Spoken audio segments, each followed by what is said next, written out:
singkatnya saja Pak. Ya, jadi kami sebenarnya sudah bekerja cukup lama, tapi ada hambatan masalah COVID-19 sehingga tidak begitu maksimal. Walaupun kita berupaya semaksimal mungkin menghasilkan rumusan-rumusan. Dan alhamdulillah rumusan-rumusan itu sudah berjalan dengan baik itu. Dan tidak ada harapan karena memang saya berpartner dengan Prof mengurus forum ini selama 1 tahun lebih. Jadi beliau tinggal melaksanakan saja. Jadi kami tidak bergantian karena berpartner. Prof gitu ya.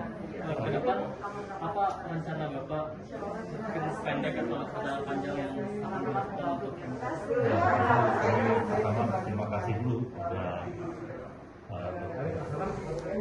Udin yang telah memimpin baik, dan tentu kami melanjutkan apa yang telah dilaksanakan.